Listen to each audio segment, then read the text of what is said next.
Well, this is the real demo.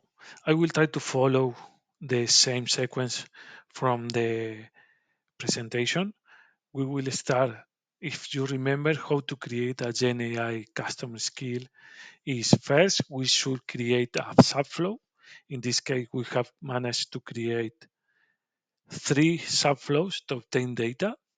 In this case, imagine we will show you this one is to obtain data from a vulnerable item table. We obtain the bit sysid, and we used to lookup, a simple lookup to obtain all the data. Okay, this is so simple. Then we have a variable here to build a variable to return it as an output.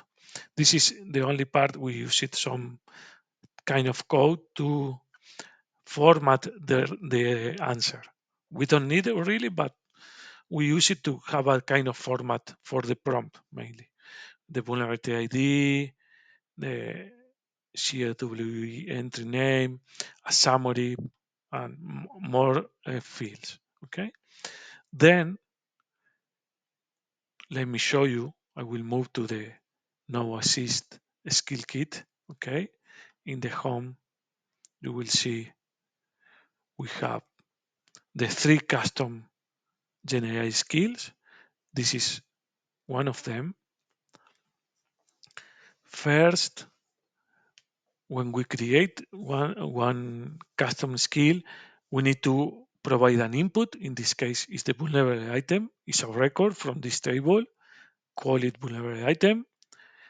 Add a description, and we have this for testing. Okay, in case we want to test it, the prompt here in the NASK, we can select here a testing record. Then the tools. The tool is the subflow. This is the name in this context. The resource is the flow created, and then we are passing as an input to the flow from this vulnerable item. We are passing the sysid. Okay. And finally, we need to decide to build the prompt. We are using an internal LLM, a generic LLM from provided by ServiceNow by the platform. This means the data stay here. The data is not go outside of the platform or the instance, and the magic or the logic or is done here. We need to build a prompt.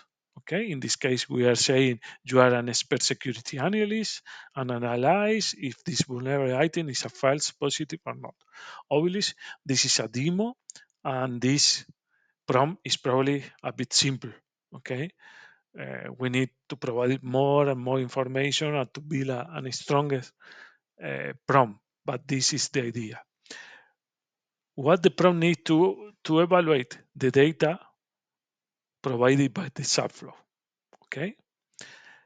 When we have it, we can publish it, and to publish it, how we will publish it using an UAI action. Okay. To this table, to the vulnerable item table. We can publish it in the No Assist panel. That's mean the No Assist panel is, let me show you where I have it. Let me open it. The really is the No Assist admin. Okay. Sorry, I have it here. This is the No Assist admin. We use it the other category, and you will see here we have the 3 use cases, the GenAI custom skill published here. Well, let me show how it works. We have the custom skill. We will manage a vulnerable item, okay, having a vulnerability and a configuration item affected. We will have here the UI action. If you remember, I mentioned that this is a UI action. This is the UI action, okay. It is shown as a button, as a link, and here is the code, okay. That's mean we will have it here or we will have it here. This is a typical UI action. Every time you use it, now we are calling the No Assist or the GenAI capability, and the result is here, okay. In this case, I mentioned it, we added some code. We are adding some code here to process the result, okay? And mainly, this application was built to measure or to track the efficiency or the ROI every time you use a generative AI custom skill. We are calling a subflow that will record or will track information in a table to show the following. If you remember, I mentioned it. This application is to measure the GenAI users. We call it GenAI value tracker and generation.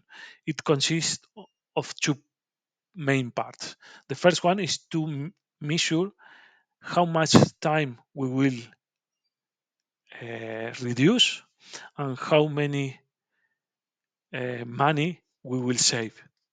That means every time I call it or I use it, let me refresh first because probably it was updated yet. Okay. Yes, it was updated. Let me call it again to show you it is working. Okay. It is adding more money and more time. If you are asking yourself from where this amount is coming, it's true. We asked our stakeholder to provide us an average time for the use case or the GenAI custom skill. Uh, in average, searching in the internet, it took probably 15 minutes to 1 hour to determine if a security incident is a false vulnerable item. Sorry, is a false positive or not.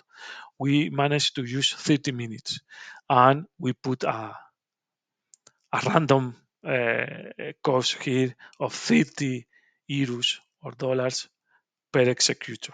Okay,